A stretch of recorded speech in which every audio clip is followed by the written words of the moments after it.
Hello everyone, welcome back to Bhuvi Loka. ಎಲ್ಲರೂ ಹೇಗಿದ್ದೀರಾ? I hope ನೀವೆಲ್ಲರೂ ಚೆನ್ನಾಗಿದ್ದೀರಾ ಅಂತ ಭಾವಿಸ್ತಾ ಇವತ್ತಿನ ವ್ಲಾಗ್ನ ಸ್ಟಾರ್ಟ್ ಮಾಡ್ತಾ ಇದ್ದೀನಿ. ಈ ದಿನ ನಾವು ಮೈಸೂರಿನಲ್ಲಿರುವ ಶ್ರೀ ಚಾಮುಂಡೇಶ್ವರಿ ಕ್ಷೇತ್ರಕ್ಕೆ ವಿಸಿಟ್ ಮಾಡ್ತಾ ಇದ್ದೀವಿ. ಇದು ಮೈಸೂರಿನಲ್ಲಿರುವ ಚಾಮುಂಡಿ ಬೆಟ್ಟ ಅಂತೂ ಖಂಡಿತ ಅಲ್ಲ. ಇದು ನಮ್ಮ ಮೈಸೂರಿನಲ್ಲೇ ಇರುವ ಸುವರ್ಣನಗರದಲ್ಲಿ ಲೊಕೇಟ್ ಆಗಿರುವಂತಹ ಶ್ರೀ ಚಾಮುಂಡೇಶ್ವರಿ ಕ್ಷೇತ್ರ.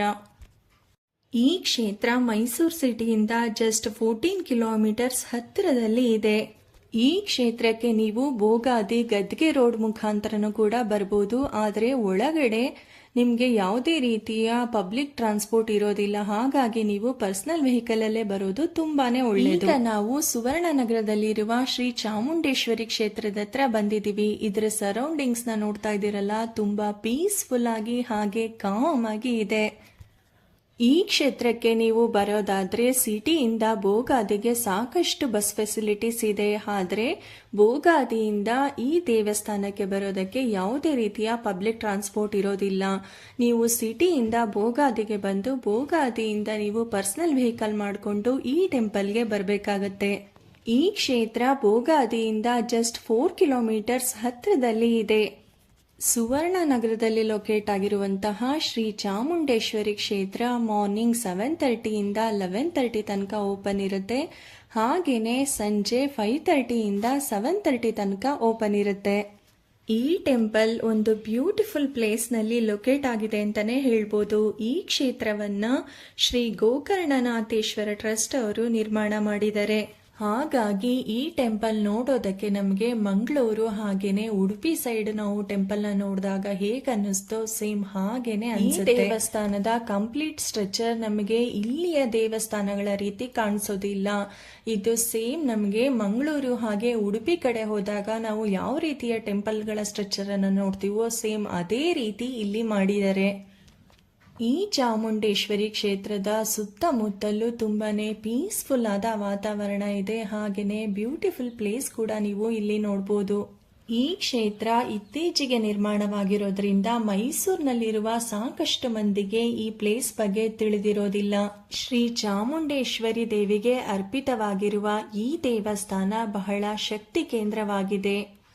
ಈ ದೇವಸ್ಥಾನದ ಇನ್ಸೈಡ್ ಹಾಗೆ ಔಟ್ಸೈಡ್ ವ್ಯೂ ಅಂತೂ ತುಂಬಾನೇ ಚೆನ್ನಾಗಿದೆ. ಸಿಟಿಯ ಯಾವುದೇ ರೀತಿಯ ಸದ್ದುಗದ್ದಲವಿಲ್ಲ. ಪ್ರಶಾಂತವಾದ ವಾತಾವರಣದಲ್ಲಿ ಇಲ್ಲಿ ತಾಯಿ ನೆಲೆಸಿದ್ದಾಳೆ. ಈ ಕ್ಷೇತ್ರಕ್ಕೆ ನೀವು ವಿಸಿಟ್ ಮಾಡಿದಾಗ ಇಲ್ಲಿಂದ ಹೋಗೋದಕ್ಕೆ ನಿಮಗೆ ಮನಸ್ಸೇ ಆಗೋದಿಲ್ಲ, ಅಷ್ಟು ಚೆನ್ನಾಗಿದೆ ಈ ಪ್ಲೇಸ್.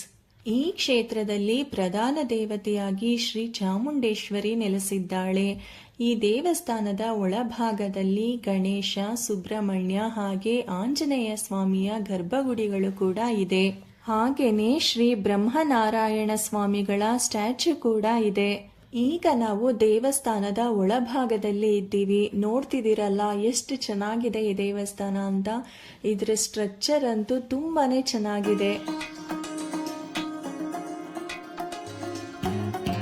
ಈ ದೇವಸ್ಥಾನ ಹೊಸದಾಗಿ ಕಟ್ಸಿದ್ರು ಕೂಡ ನಮಗೆ ನೋಡೋದಕ್ಕೆ ಹಳೆ ಕಾಲದ ದೇವಸ್ಥಾನದ ರೀತಿ ಫೀಲ್ ಕೊಡುತ್ತೆ. ಈಗ ನೀವು ನೋಡ್ತಾ ಇರೋದು ಟೆಂಪಲ್ ಒಳಗಡೆನೆ ಇರುವಂತಹ ಬ್ರಹ್ಮಶ್ರೀ ನಾರಾಯಣ ಗುರುಗಳ ಸ್ಟ್ಯಾಚ್ಯೂ. ನಾವೀಗ ತಾಯಿಯ ದರ್ಶನ ಮಾಡಿ ಆಶೀರ್ವಾದ ಪಡ್ಕೊಂಡು ದೇವಸ್ಥಾನದ ಸುತ್ತಲೂ ಕೂಡ ಒಂದು ಪ್ರದಕ್ಷಿಣೆ ಹಾಕಿ ಬರ್ತಾ ಇದ್ದೀವಿ. ದೇವಸ್ಥಾನದ ಒಳಭಾಗದಲ್ಲಿ ನಾವು ಸುತ್ತಲೂ ಪ್ರದಕ್ಷಿಣೆ ಹಾಕಬೇಕಾದ್ರೆ ನಮಗೆ ಎಡಭಾಗದಲ್ಲಿ ಶ್ರೀ ಬಾಲಗಣಪತಿಯ ದರ್ಶನವಾಗುತ್ತೆ.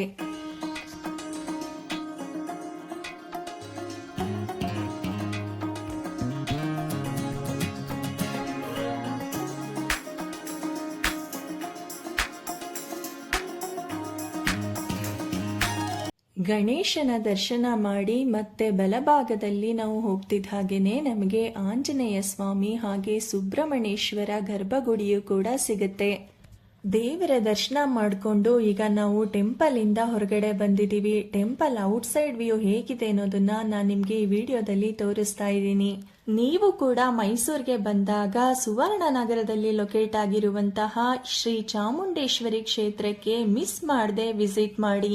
ನಿಮ್ಗೆಲ್ಲರಿಗೂ ಈ ವಿಡಿಯೋ ಹೇಗೆ ಅನ್ನಿಸ್ತು ಅನ್ನೋದನ್ನ ತಪ್ಪದೆ ನಮಗೆ ಕಮೆಂಟ್ ಮಾಡಿ ತಿಳಿಸಿ. ಹಾಗೇನೆ ಯಾರೆಲ್ಲ ಹೊಸದಾಗಿ ನಮ್ಮ ಚಾನೆಲ್ ಅನ್ನ ನೋಡ್ತಾ ಇದ್ದೀರೋ ಅವರು ಸಬ್ಸ್ಕ್ರೈಬ್ ಮಾಡ್ಕೊಂಡು ನೋಡಿ.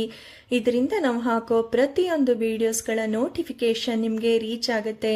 ಸಬ್ಸ್ಕ್ರೈಬ್ ಮಾಡ್ಕೊಳ್ಳೋದಕ್ಕೆ ನೀವು ಯಾವುದೇ ರೀತಿಯ ಹಣವನ್ನ ಪೇ ಮಾಡಬೇಕಾಗಿರೋದಿಲ್ಲ. ಇದು ಕಂಪ್ಲೀಟ್ಲಿ ಫ್ರೀ ಆಗಿರುತ್ತೆ. ನೀವು ನಮ್ಮ ಚಾನೆಲ್ನ ಸಬ್ಸ್ಕ್ರೈಬ್ ಮಾಡ್ಕೊಂಡು ನೋಡೋದ್ರಿಂದ ನಾವು ಹಾಕೋ ಪ್ರತಿಯೊಂದು ಪ್ಲೇಸ್ಗಳ ವಿಡಿಯೋ ನಿಮಗೆ ಸಿಗುತ್ತೆ. ನಮಗಂತೂ ಈ ಕ್ಷೇತ್ರಕ್ಕೆ ವಿಸಿಟ್ ಮಾಡಿದ್ಮೇಲೆ ನಮ್ಮ ಮೈಂಡ್ ಹಾಗೂ ಮನಸ್ಸು ಫುಲ್ ಫ್ರೆಶ್ ಆಗೋಯ್ತು. ನಿಮಗೂ ಕೂಡ ಈ ರೀತಿಯ ಫ್ರೆಶ್ನೆಸ್ ಬೇಕನ್ಸಿದ್ರೆ ಮಿಸ್ ಮಾಡದೆ ಈ ಟೆಂಪಲ್ಗೆ ವಿಸಿಟ್ ಮಾಡಿ. ಮುಂದಿನ ಹೊಸ ಪ್ಲೇಸ್ ಜೊತೆಗೆ ನಾನು ನಿಮ್ಮನ್ನ ನೆಕ್ಸ್ಟ್ ವಿಡಿಯೋದಲ್ಲಿ ಮೀಟ್ ಮಾಡ್ತೀನಿ. ಅಲ್ಲಿವರೆಗೂ ಟೇಕ್ ಕೇರ್, ಬಾಯ್.